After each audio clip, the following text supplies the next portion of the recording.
Gratitude and thanksgiving. And Meister Eckhart, I know that some of you are familiar with Meister Eckhart, was a 13th century monk, Franciscan monk, and mystic who late in his life was charged with heresy during the Inquisition and sentenced to some, gruesome death, as they didn't mess around in those days, But luckily, he died before his punishment. But I've always loved this quote by Meister Eckhart. He said, "If the only prayer you pray is thank you, that is sufficient." If the only prayer you pray is thank you, that's enough. Wow. I've been praying up a storm about all sorts of things. A new car, bigger bank account, relationship, health, abundance, all this stuff that I've been loading into my prayers. So why would one simple prayer be enough? Well, Jesus told us that we are heirs to the kingdom of God and that the Father has already given it, right? So, if that's true, what do we have to pray for?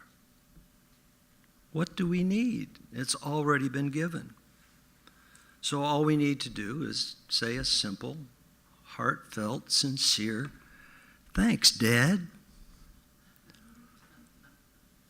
Right? And I remember my father calling me his prodigal son. And I spent nearly half of my life living up to that name. Luckily, I was able to return from the far country, and I'm really glad that I was able to do that. I do remember, in some of the last days,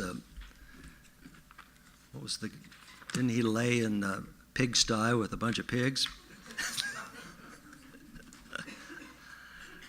But I'm grateful for my journey because it taught me many things.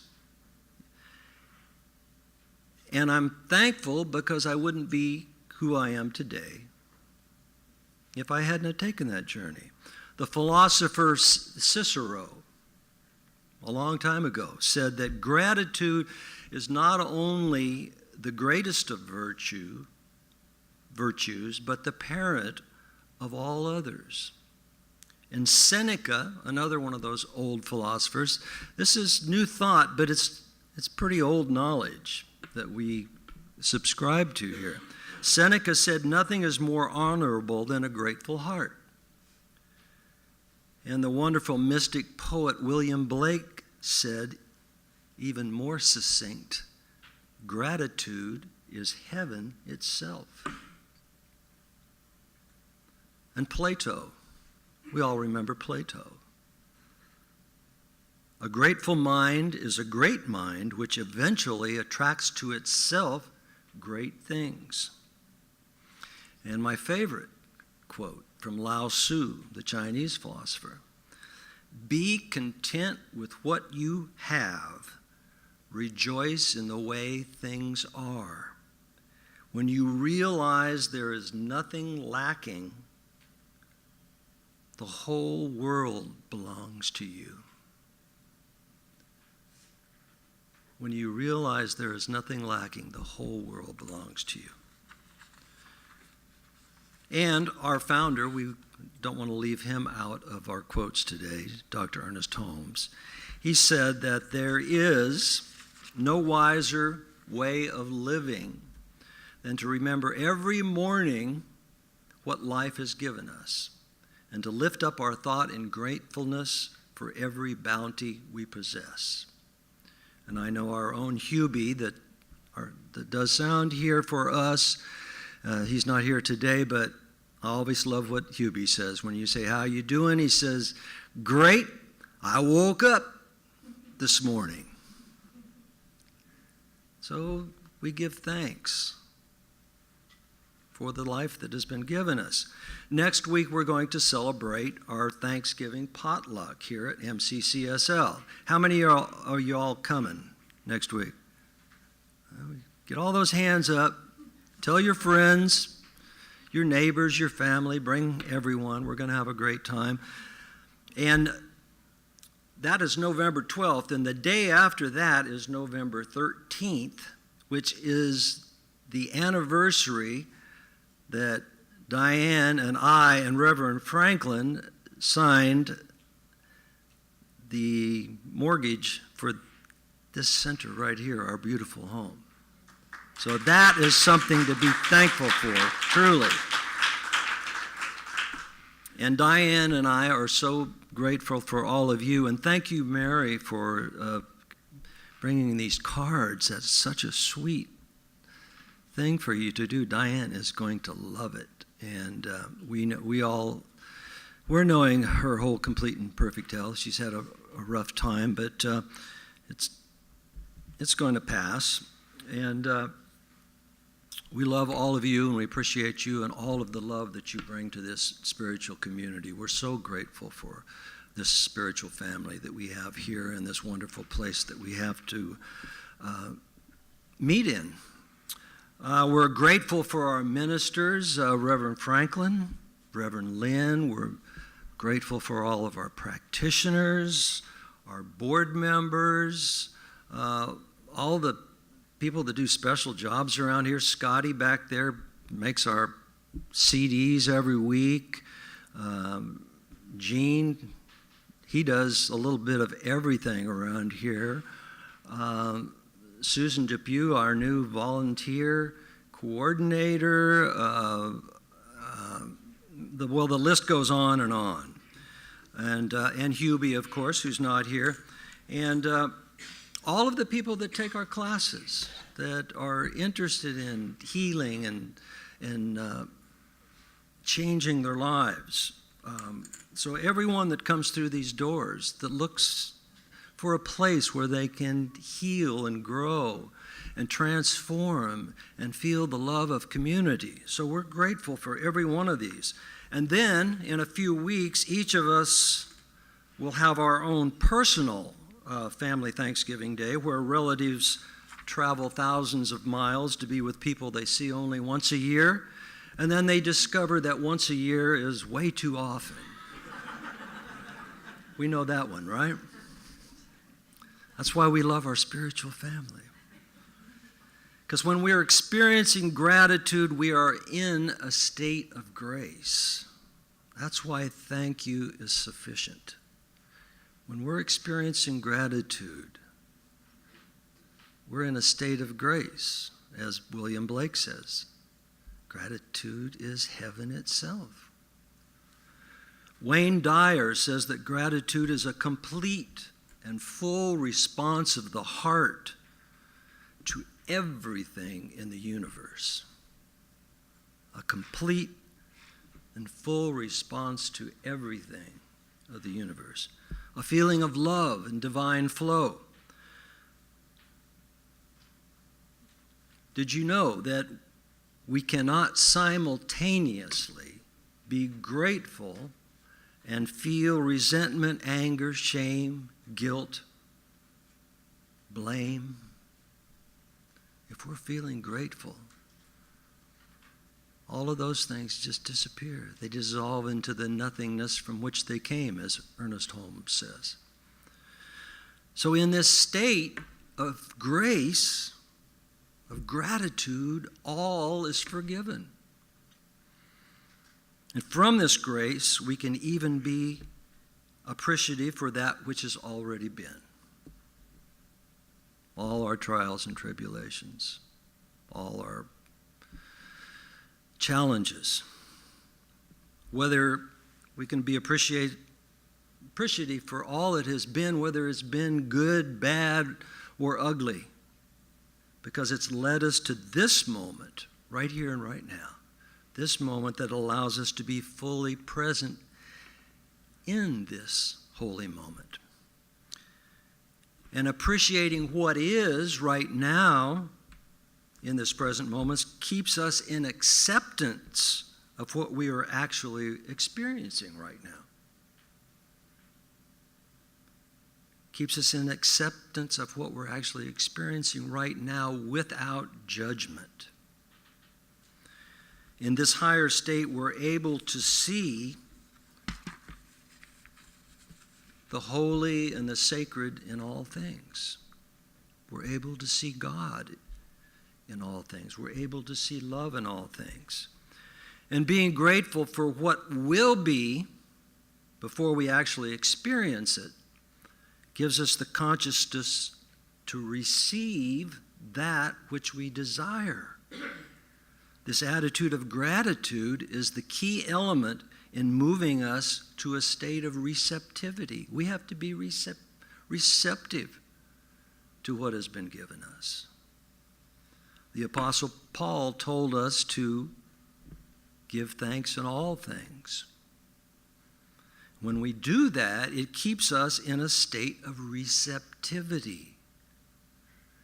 We have to be receptive to everything, to receive our good, even the bad. When we're ungrateful, we block or we resist receiving that which we don't want, right? But when we block it, we're also blocking receiving what we want. Diane's mother, Norma, she's a dedicated hardcore Baptist, but she is a very spiritual person. And I've been talking to her a lot on the phone last several weeks so that she doesn't want to bother Diane too much. And so I'm kind of the intermediary, and so we get into our conversations, our spiritual conversations of the Baptists trying to reconcile with a religious scientist, and a religious scientist trying to reconcile with a Baptist. And over the years, Norma and I have gotten pretty good at it. We found a ground to agree on. So, but she always tells me we have to give thanks in all things. And she always says, my preacher, she's told me this one about 6 times the last week. She says, I had a preacher that told me, it says in the Bible, and it came to pass. It didn't say, and it came to stay. This too shall pass.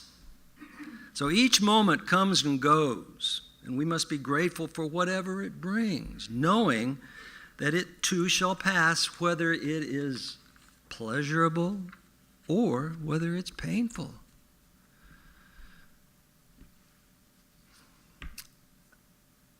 I always loved a story I heard of a rock and roll pioneer, Carl Perkins. He wrote Blue Suede Shoes, many other ones. I think Blue Suede Shoes was his only hit, though, but he was very influential, especially to the Beatles. And he once said, thank God I only had one hit. If I had had any more, it would have killed me. And I kind of can relate to that because I only had one hit. And that pretty much almost killed me too. But, success and failure are both challenging. Sometimes success is more challenging than failure.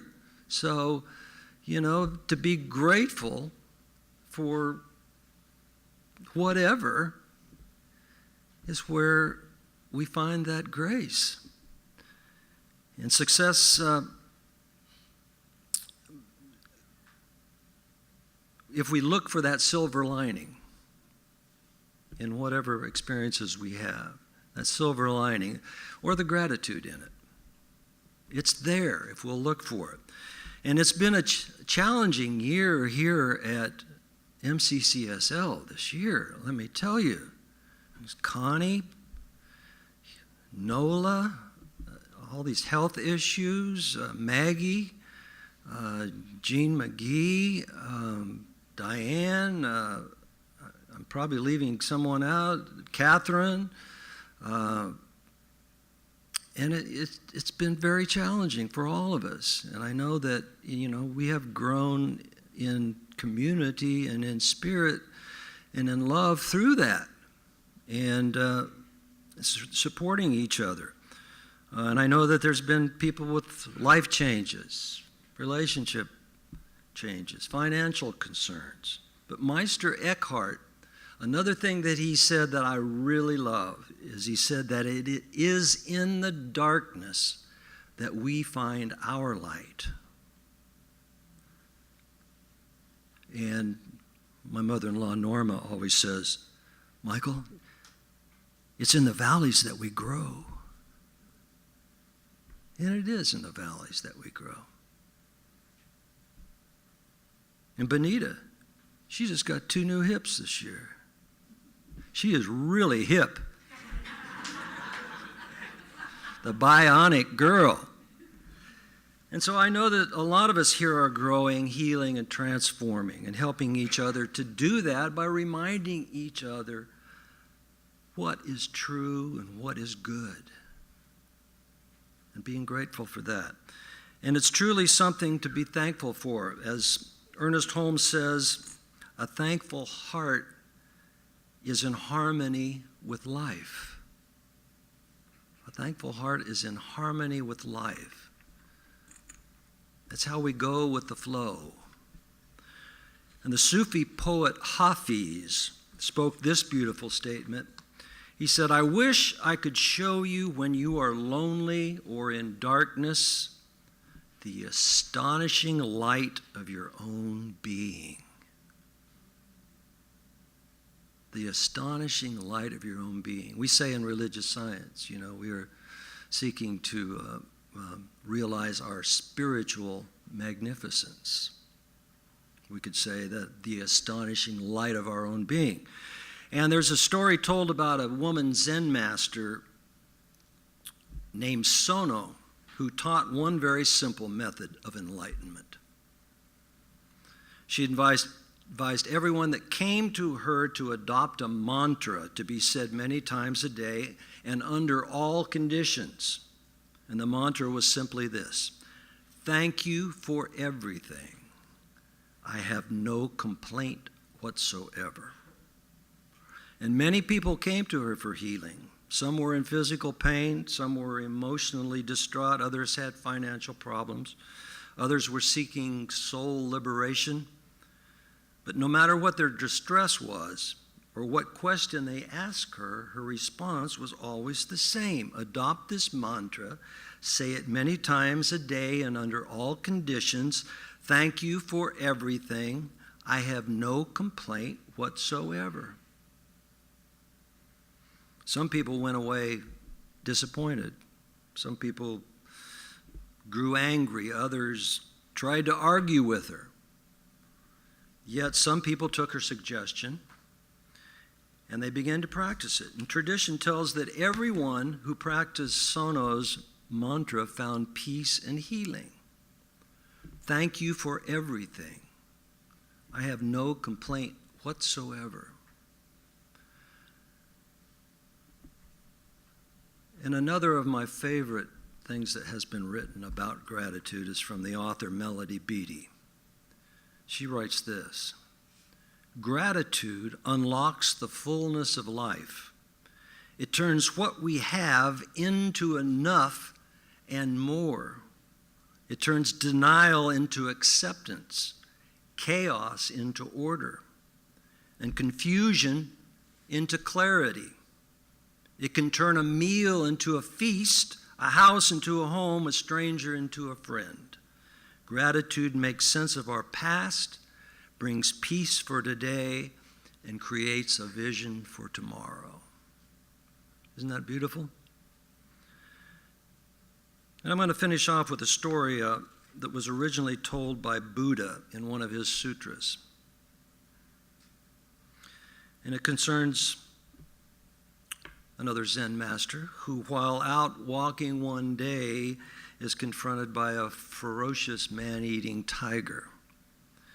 And he slowly backs up away from the animal, only to find that he's trapped on the edge of a very steep cliff, and the tiger snarls with hunger at him and pursues this Zen master.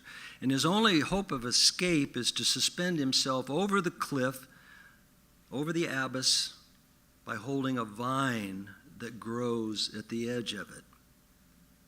And so as he dangles over the cliff, 2 mice begin to gnaw on the vine that he's clutching. If he climbs back up, the tiger will surely devour him. If he stays there, the certain death of a long fall onto the jagged rocks is his demise.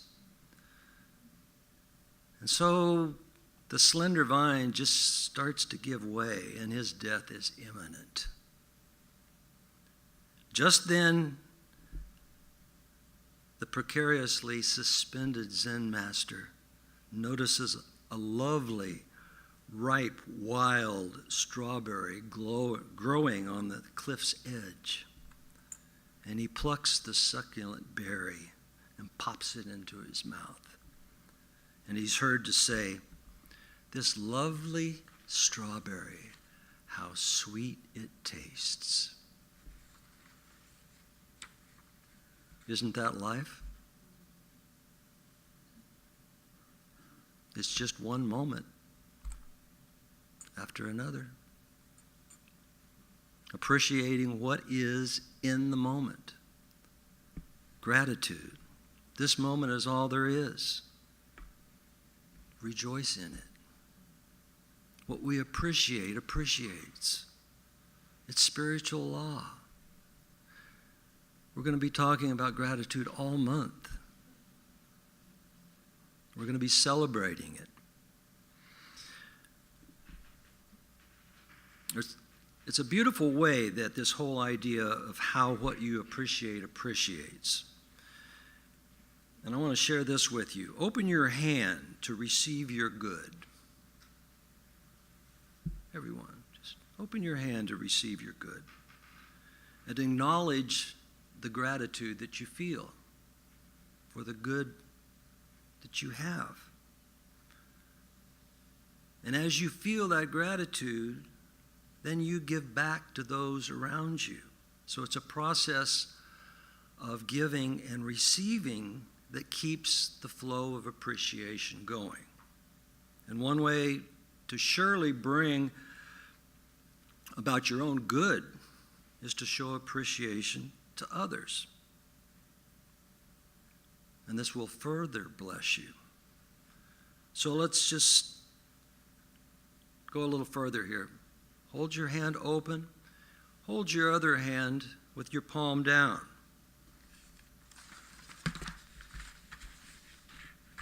The open hand is to receive, and the palm down is to give. So open your hearts and feel the gratitude that you have, and then take your hands of your neighbor.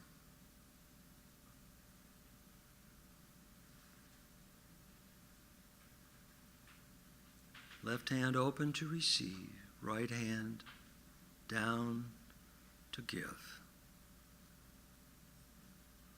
Just let this remind you that whenever you join hands with others, that you are a channel of gratitude by both giving and receiving. And now say with me, thank you for everything. Thank you for everything. I have no complaint whatsoever. I have no complaint whatsoever. And so it is.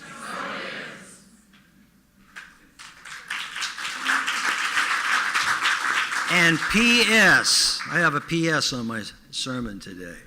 And since we have received so abundantly, and this is Gratitude Month and Thanksgiving, I am putting out to all of you a request to bring food for Second Harvest all this month and through December, through all the holidays, so that we can give back and keep the love circulating in our lives, and that we can be of service to those around us.